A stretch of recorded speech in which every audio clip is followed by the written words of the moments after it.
All right, so look, man, this is the legendary story of the notorious UK crime legend. I don't know what it takes to be a crime legend. You know what I'm saying? A notorious crime legend. But that's like a crazy title to have for your name. Anyway, this is Freddie Foreman. We hopping straight into it. I did get a comment saying to make sure that I did this because y'all enjoyed what's his name, Charles Bronson story that I had did. Anyway, we hopping straight into it. This is gonna be a quick video of a legendary UK crime legend. Let's hop into it, though. Let's get it. Hello, and welcome back to the Street Crime UK YouTube channel. Subscribe to the channel. Make sure you like this video, man. Help the channel grow. That's going to help the boy grind. In depth and exploring the controversial life of one of the most dangerous UK criminal legends, Mr. Freddie Foreman.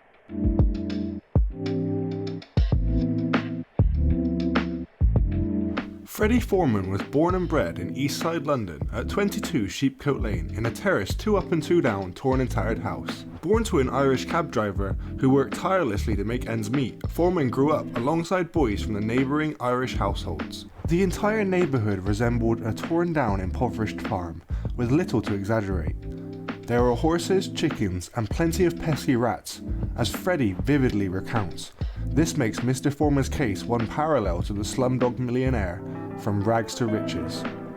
From the bottom of society to the king of the social ladder topping the underworld hierarchy. When Foreman's mum gave birth, instead of a daughter and cheers all round, the house was filled with resentment and sorrow. Poor Miss Foreman had already given birth to 4 boys and was expecting a girl with whom she could share her feminine feelings. The birth of Freddie was soon to be one that not only his mother regretted, but one that many across all over the UK would mourn. Having to manage 5 kids, Freddie's father had to often work day and night, sometimes visiting the pawn shop now and then, just to earn a few shillings so that he could feed his family back home. Having been born into a poor household, crimes became normalised and became a daily part of life for Freddie. From stealing food to bullying kids in school to get their money, Freddie was inevitably introduced into the dark world due to his unforgiving circumstances. At the young and certain stuff like that, it's like, man, you got to get them kids up because you ain't doing nothing but dragging them down. I understand you doing the best you could do as a parent, but sometimes maybe the best decision is just letting them kids go somewhere else that somebody could take care of them, bro. He got to steal food. You shouldn't even get in trouble for stealing food if you that hungry, though. Like, no cat as a kid. Like, come on, like, you can't even get a job or nothing. Like, if I got to steal food, bro, I'm hungry. Like, what the? And if I bully this dude for his lunch money, because I ain't have no lunch money and I'm trying to get lunch too. Facts. Naive age of 14, he was kicked out of school for misconduct and never stepped into an educational institution after that. As Freddie became popular in the underworld scene of Britain, he earned the nickname Brown Bread Fred, where brown bread is Cockney rhyming slang for dead.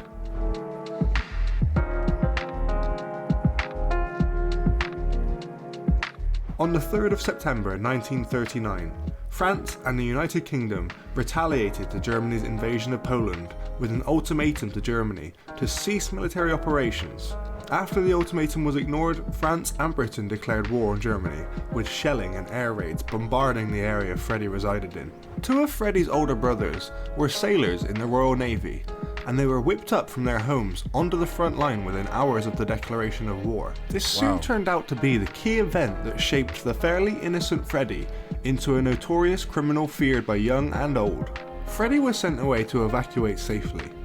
With him, he brought a small briefcase and a Cadbury's chocolate to keep his sweet tooth happy. He was taken by a bus with many other kids to a street where kids were made to sit down on the floor. Adults picked one by one as the curious kids sat watching. You probably guessed it, but all of them were being fostered. Freddie was the last child left sitting down, as all the other kids had found new homes already. Everybody knew, like, yeah, I ain't picking cuz, like, I'm gonna grab, here, let me get him. Let me get him. I'm gonna take him. Let me get her. Let me get him. Hey, yo, last dude left. Oh, yeah, I'm causing hell on everybody but the person that end up picking me. Now, like, ooh, that gotta be a terrible feeling that all these kids got picked before me, bruh. Freddie was subsequently adopted still remains a mystery to this day. As war raged on, at the backdrop of both sides fighting relentlessly, Freddie moved to a new residence. Having been detached from his family, living conditions here were far more absurd. Even though he had a bunk bed for himself, there were no mattresses, and in their place was wire mesh that made streaks on his skin as it pressed against his body each night. In a corner of the room sat a small little bucket where Freddie had to urinate and defecate, and where privacy was nothing but a myth. Crime became a very normal activity for Freddie during these tormenting days. It had become a way of life for him. Freddie worked in a meat market and did numerous other odd jobs, and through these jobs he obtained contacts and acquainted himself with anyone on the wrong side of the law, from petty thieves to drug lords. He would do wage snatches from people walking in the streets, conduct armed robberies firing revolvers and little remorse, and even hijacked lorries and ferried cash between banks. Freddie was slowly gaining a reputation and establishing himself as a gangster. One fine morning, as Freddie was about to step out of the hallway into the porch area, he heard a huge bang right in front of his house. A bomb had just been detonated right in front of his eyes. Though he was unscathed, the scene in front of his eyes was bloody. However, on the corner of his eyes, Freddie saw a young teenage girl with her clothes ripped apart due to the explosion. Freddie even mentioned in an interview that the sight of the girl in knickers was simply erotic.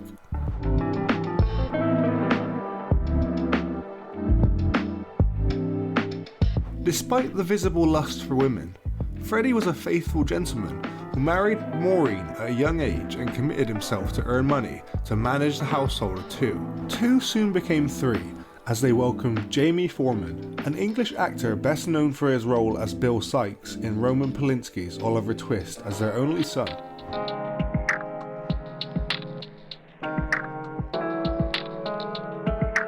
One of the biggest crimes committed by Freddie was the murder of Thomas Ginger Marx in January of 1965. It is widely believed that Ginger Marx fell into a trap laid out for Jimmy Evans, the small-time villain who had shot Freddie Foreman's brother George in the groin over an affair sometime before. Evans was the original target when Foreman accidentally killed Ginger Marx.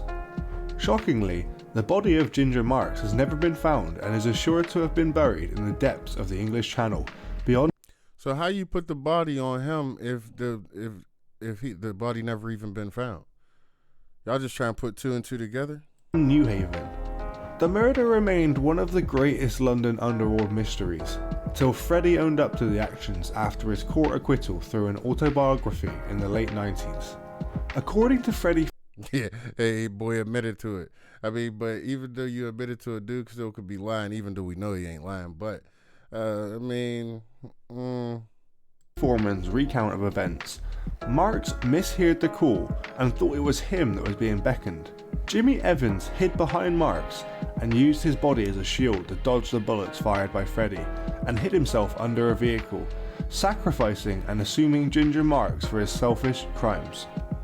However, Evans rubbished the account of Freddie, claiming that Freddie opened fire from 6 feet away and not in a position to mistake Marx for him. Even in the dark, Marx was 6'4", whilst he was 5'8".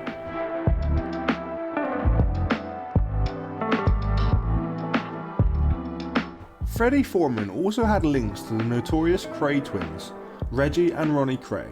Gangsters and criminals in London looked to Freddie. Anybody know a good Kray twin video? Definitely let me know that in the comments as well, because I definitely need to watch something about them too. As a criminal, killer, executioner, and undertaker of the underworld, often being judge, jury, and executioner for all things criminal.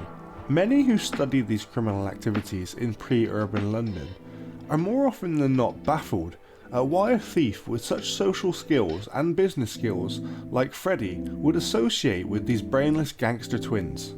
McVitie worked for the Kray brothers and was ordered to execute one of their enemies for a promised sum of $1,000. However, the foe had escaped before McVitie could stab him, but instead of returning the cash, McVitie pocketed it despite having not completed the job. This was a bad move and led in part to McVitie's tragic death. On the 29th of October in 1967, McVitie was invited to a party in Evening Road on Stoke, Newington, London, with several of Underworld associates and their families. The Krays had secretly arrived at the party first and had spent an hour clearing away guests. Reggie Kray's initial plan to shoot McVitie upon entry failed. His gun jammed, and instead he stabbed McVitie repeatedly in the face, chest and stomach as part of a brief but violent struggle. Freddie Foreman, longtime friend and associate of the Krays, was at the scene and assisted the twins in the disposal of McVitie's body from a boat. They say his body was dumped at New Haven, Sussex. It is in fact believed that Foreman was the mastermind behind this cunning plan to eliminate McVitie.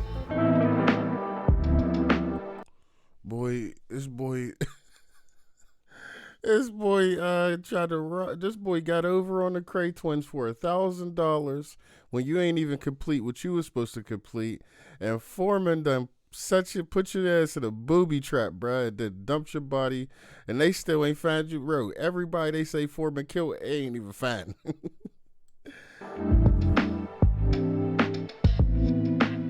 In the early 80s, Freddie moved to the US and lived in a straight life for 2 years. There, he set up a legitimate business, a games room, with state-of-the-art games machines. He was one of the first people to have a Pac-Man machine, and loaned out games to his customers, both young and old. However, these 2 years away from any sort of crime was short-lived, as he soon went back to his usual life, with one of the biggest moves yet.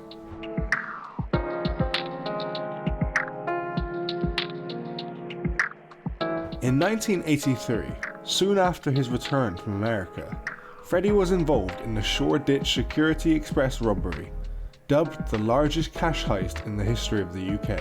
On a rainy Easter Monday, security guard Greg Council emerged from his fortified control centre at London's Fort Knox, the impregnable Shoreditch headquarters of Security Express, to retrieve a pint of milk from the main gate. 14 armed men, including Freddie, overpowered the guard and invaded the fortress, taking all the officers hostage as they stole £6 million from the cash vault after a shockingly long stay of 8 hours. The £6 million of that day is worth about £26 million in today's currency. The gang made little errors. $6 million though.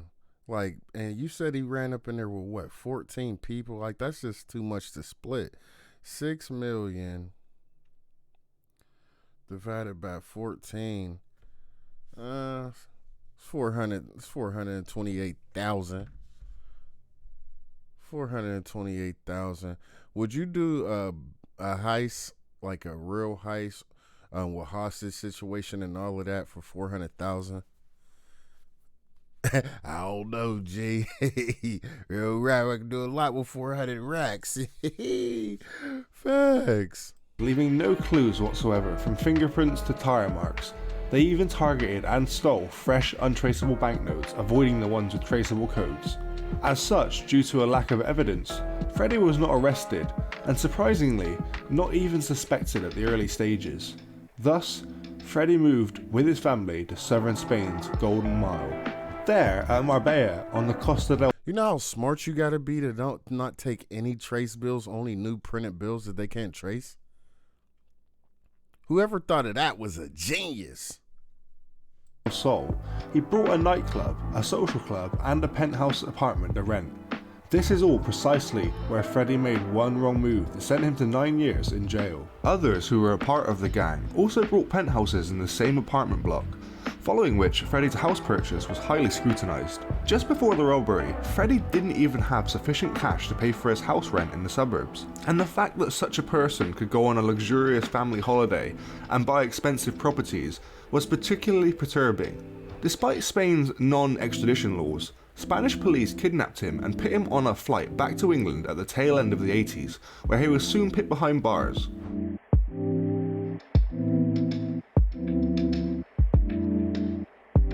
Freddie Foreman wrote an autobiography called Respect, Autobiography of Freddie Foreman, Managing Director of British Crime, originally published in 1996. Freddie Foreman's admission in this book was that he was responsible for the gangland killings of Ginger Marx and for the disposal of Jack the Hat McVitie's body along with the Kray twins, made headlines around the world.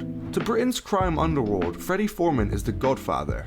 His name inspires more fear than any other. Throughout his career, Freddie has ruthlessly upheld the underworld code of conduct. Freddie's spine-chilling account of his life is a story from the inside of how some of Britain's most famous and daring robberies were committed. Of loyalty and betrayal, and above all, killing.